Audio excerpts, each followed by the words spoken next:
آج میں بات کروں گا پنجاب حکومت کی۔ اچھا، ہم سوشل میڈیا کا زمانہ ہے اور ظاہری بات ہے، زمانے آتے ہیں جاتے ہیں۔ کہ زمانے میں ٹی وی کا زمانہ ہوتا تھا، الیکٹرانک میڈیا کا، اب سوشل میڈیا کا زمانہ۔ تو ہم ہمیشہ، اب آپ جتنا سوشل میڈیا اٹھا کے دیکھ لیں، وہ جتنی بھی اس گورنمنٹ کی نیگیٹیوٹی ہوگی وہ ہائی لائٹ کی جا رہی ہوگی۔ بہت کم لوگ ہیں جو پازیٹیو جو چیزیں ہیں ان کو ہائی لائٹ کرتے ہیں، لیکن زیادہ تر لوگ وہی ہیں جن کے دلوں میں نفرت، جن کے دلوں میں بس ہم نے اعتراض کرنا ہے وہ بھرا ہوا ہے۔ تو ٹھیک ہے، سب کا حق ہے جس طرح بولنا چاہتے ہیں بولیں، لیکن تھوڑا ذہن میں رکھ لیا کریں کہ ہم مسلمان ہیں اور ہم پاکستانی بھی ہیں کہلاتے ہیں۔ کوالٹی یہ ہونی چاہیے کہ ہم تنقید ضرور کریں اور تنقید کے اندر ہم اخلاق کا جو دائرہ کار ہے اس کے اندر رہیں، اس سے باہر نہ نکلیں۔ لیکن میرے بہت سارے دوست اس سے باہر نکل جاتے ہیں، بہت ساری باتیں کرتے ہیں اور بعض اوقات تو پڑھتے ہوئے بھی شرم محسوس ہوتی ہے۔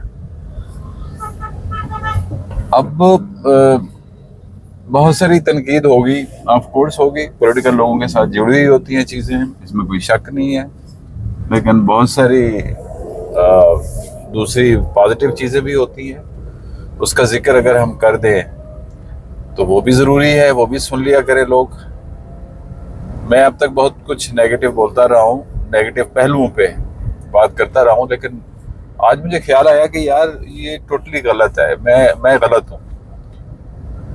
اب ظاہری بات ہے وہ 3 سال 4 سال 5 سال حکومت تو کریں گی، جب کریں گی تو وہ ایک تاریخ کا حصہ بن جائے گا۔ اب انہوں نے اچھا کیا برا کیا یہ لکھا جائے گا۔ اس سے پہلے جتنی بھی حکومتیں آئیں آپ ان کے دیکھ لیں۔ ہاں، مجھے صرف جو یاد ہے آج کے دور میں وہ 1122 یاد ہے، چودھری پرویز الہی۔ تو لوگ تو یاد رکھتے ہیں نا، اور کی جو دوسری بات ہے وہ بھی یاد رکھتے ہیں۔ پنجاب میں اس وقت پوزیشن یہ ہے کہ مریم نواز جو ہے وہ بہت زیادہ انوالو ہو چکی ہے، اتنا زیادہ انوالو ہو چکی ہے، اور وہ بے تحاشا پیسہ لگا رہی ہے۔ جو پیسہ لوگوں کی جیبوں میں جاتا تھا، جو عجیب و غریب طریقے سے استعمال ہوتا تھا، وہ اب استعمال ہوتا نظر آ رہا ہے۔ اب مثال کے طور پہ بے تحاشا انہوں نے بسیں جو ہے وہ منگوا لی، ہر ضلع کو 8 10 10 15 15 20 بسیں دے دی۔ اس سے پہلے تو کسی نے اس طرح کا خرچہ نہیں کیا، حالانکہ آپ کو بھی پتہ ہے کہ بس کتنی مہنگی ہوتی ہے۔ اور اس کے اپوزٹ جائیں تو مجھے بتاتے ہوئے تھوڑا شرم بھی آ رہا ہے کہ بلاول ایک طرف تو قداور لیڈر بنانے کی کوشش ہو رہی ہے، اور دوسرا ان کو کوئی 150 کوئی 100 اسکوٹی کے ساتھ بٹھا کے کمرشل بنا کے چلا رہے ہیں۔ نہیں بٹھانا چاہیے تھا، بس تقسیم ہو گئے تھے ٹھیک ہے، لیکن کمرشل نہیں بنانا چاہیے تھا۔ اور ادھر پنجاب ہے کہ بی بی جو ہے وہ ہر شہر کو ٹرانسپورٹ کی سہولت دے رہی ہے۔ وہ بسیں الیکٹرک ہے یا ڈیزل ہے جو بھی ہے، لیکن آپ کو ٹرانسپورٹ مل رہی ہے۔ دوسری بات یہ، آپ یہ روڈ دیکھ لیں، آپ کو کہیں گندگی نظر آ جائے تو مجھے ضرور بتائیے گا۔ ورکر جو ہے وہ روڈ پہ گھوم رہے ہیں، صبح سے آتے ہیں اور وہ یہیں رہتے ہیں، ذہن میں رکھیے گا۔ ان کا یہ کام نہیں ہے کہ انہوں نے ایک دفعہ جھاڑو دیا اور اس کے بعد چلے گئے، وہ یہیں رہتے ہیں، وہ شام تک اپنی ڈیوٹی یہی کرتے ہیں، اور اس کے بعد یہاں سے صفائی اور جو کچرا اکٹھا ہو جاتا ہے وہ لے کے جاتے ہیں۔ یہ رائٹ سائڈ پہ آپ کو ایک پارک نظر آ رہا ہے، نہر کے کنارے، نالا ہے اس کے کنارے۔ اس پارک پہ اتنی گندگی ہوتی تھی، بلکہ زیادہ تر نرسریز تھی، لیکن صفائی کا کوئی خیال نہیں تھا۔ اب وہ ساری نرسریز ختم کرا کے اور وہاں پہ پودے لگائے گئے، آپ کو رائٹ سائڈ پہ نظر آ رہے ہوں گے۔ اب آپ روڈ دیکھ لیں، جگہ جگہ آپ کو ڈرم رکھے ہوئے ہیں جس میں ہم نے کوڑا ڈالنا ہے۔ آپ کو یہ ایک بالکل چھوٹی جگہ کا ایک روڈ ہے، کوئی مشہور روڈ نہیں ہے۔ میں مال روڈ پہ نہیں ہوں، میں گلبرگ میں نہیں ہوں، میں کینٹ میں نہیں ہوں، میں ڈیفینس میں نہیں ہوں۔ یہ ایک چھوٹا سا ٹاؤن شپ کا علاقہ ہے۔ اب آپ ٹاؤن شپ میں جو سفید پوش طبقہ وہ رہتا ہے، لیکن آپ دیکھ لیں ان کے لیے صفائی کا کیا انتظام ہے۔ آگے چلتے ہیں۔ کچھ دن پہلے مجھے خدمت مرکز جانے کا اتفاق ہوا، بیٹے کے ساتھ گیا ہوں تو اس کا ایک سرٹیفکیٹ بنوانا تھا. جب میں گیا ہوں تو بالکل مجھے بلڈنگ ایسے خالی نظر آئی. میں حیران ہوا, میں نے کہا یار یہ کیا اتنا جلدی دفتر بند ہو گیا ہے. تو خیر میں انٹر ہوا تو ایک صاحب بالکل سامنے کھڑے ہوئے تھے اور انہوں نے پہلے مجھے سلام کیا. تو مجھ سے پوچھنے لگے کہ آپ تشریف لائے کس مقصد کے لیے. میں نے ان کو بتایا کہ میں یہ چیز میں نے بنوانی تھی. تو مجھے کہتے ہیں آپ ادھر میرے ساتھ آئیں, اور وہاں ایک ایریا بنا ہوا تھا جس میں بیٹھنے کی جگہ تھی. مجھے کہتے ہیں یہاں تشریف رکھیں. ایک تو الفاظ بڑے مزیدار, تشریف رکھیں, اور اوپر سے انہوں نے شلوار قمیض ہی پہنی ہوئی تھی لیکن صاف ستھرے انداز میں وہ کھڑے تھے. اچھا جب میں وہاں گیا تو آلریڈی 20-25 لوگ پہلے بیٹھے ہوئے. تو پتہ یہ چلا کہ ابھی 10 منٹ رہتے ہیں, بریک چل رہی تھی. تو اب بریک کے دوران جو لوگ آ رہے تھے وہ ان کو بٹھا رہے تھے طریقے سے. خیر وہ 10 منٹ گزر گئے, میرے بعد بھی کچھ لوگ آئے, ان کو وہ بٹھانے آ گئے. اور جب بریک کا ٹائم ختم ہوا تو انہوں نے جو شروع میں لوگ آئے تھے ان کو بلانا شروع کیا کہ سر آپ آ کے ٹوکن لے لیں. میرا خیال ہے کوئی 3 سے 4 منٹ کے اندر سب کو ٹوکن دے دیے انہوں نے.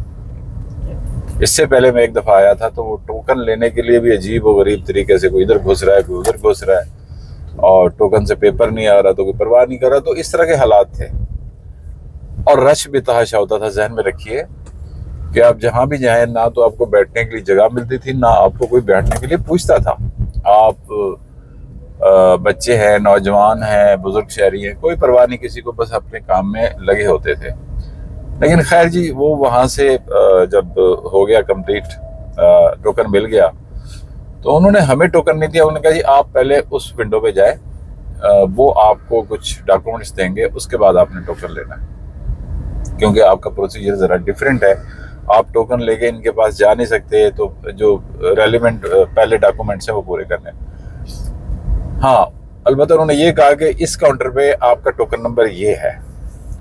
تو خیر ہم وہاں چلے گئے, تو کوئی 1 نمبر کے بعد انہوں نے میرا ٹوکن نمبر شو کر دیا, تو ہم چلے گئے.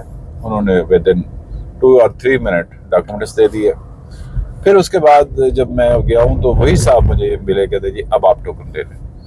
مطلب وہ ایک اکیلے بندے کو پراپر ٹریٹ کر رہا تھا. اس کو یاد تھا کہ مجھے انہوں نے یہاں بھیجا تھا, اور اب انہوں نے مجھے ٹوکن دیا. مجھے کہتے ہیں آپ تشریف رکھیں, آپ کا بیٹا جو ہے وہ اپنا ساری ڈاکومنٹس اپنے کمپلیٹ کرے گا. اور وہی ہوا. اس سارے چکر میں یہ سارا چکر بتانے کا مقصد یہ کہ رش نہیں تھا, اس سے پہلے بے تحاشا رش ہوتا تھا. ڈسپلن تھا, اس سے پہلے ڈسپلن خراب کرنے والے ہم لوگ ہوتے ہیں. اس سے پہلے بہت ساری ایسی خامیاں ہیں جو دفتروں میں ہوتی ہیں. آپ سب کو پتہ ہے پاکستان کے دفتر کب ٹھیک ہونے والے ہیں, لیکن مریم بی بی نے ٹھیک کر دیا یار. شاید ان کو یہ خدشہ ہوتا ہے کہ کوئی اچانک بندہ آ جائے گا چیک کرے گا, یا انہوں نے اس چیز کو سمجھ لیا ہے کہ ہماری روزی روٹی ہے, سرکار سے ہم پیسے لیتے, ٹیکس کی رقم ہوتی ہے جس سے ہمیں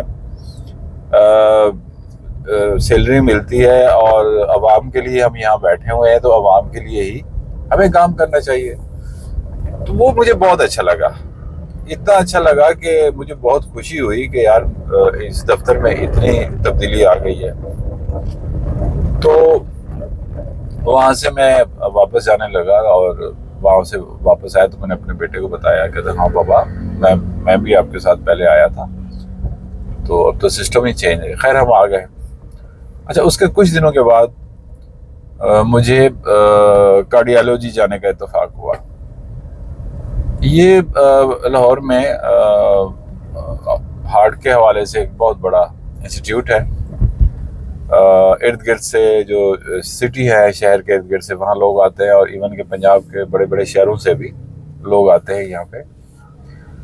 ایگزیکٹ وہاں بھی یہ کنڈیشن ہوا کرتی تھی, یعنی ایمرجنسی میں چلنے کی جگہ نہیں ہوتی تھی. ایمرجنسی جہاں وارڈ بنا ہوتا ہے وہاں پہ لوگوں کو اجازت نہیں ہوتی, وہاں چلنے کی جگہ نہیں ہوتی تھی, اتنی بھیڑ ہوتی تھی, اور لوگ کوئی کسی سے نہیں پوچھتا تھا. ڈاکٹر بکلائے پھر رہے, جو جس نے ڈاکٹر کو پکڑ لیا وہ اس کو لے کے جا رہا ہے, مریض تڑپ رہے, کوئی خیال نہیں. یہ تھا, میں نے دیکھ چکا ہوں, میں خود دیکھ چکا ہوں.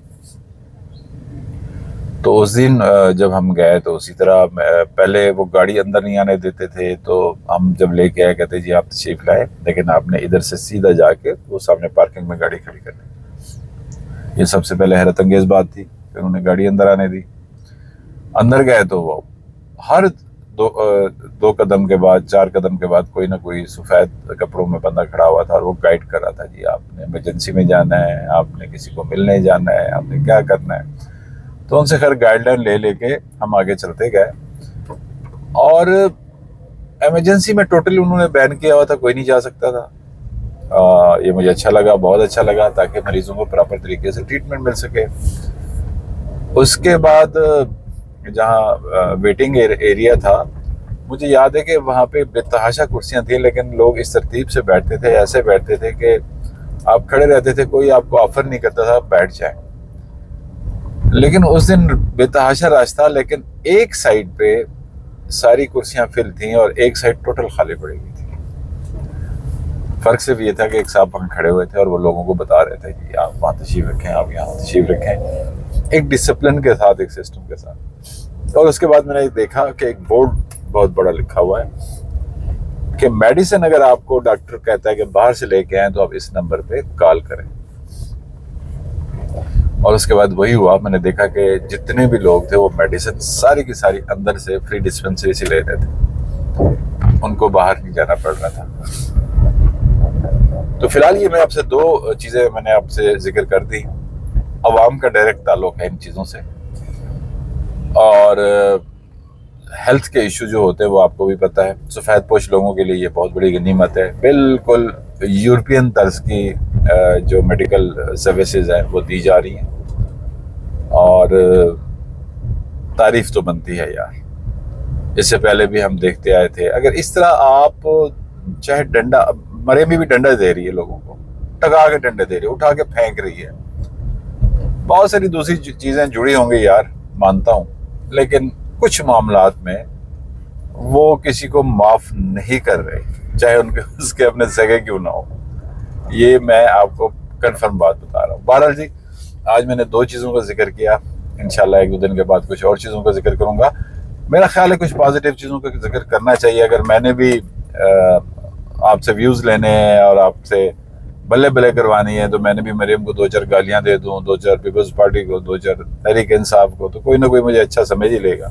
نہ میرے بھائی کوئی اچھا نہیں ہے، جو حقیقت ہے وہ بتا رہا ہوں۔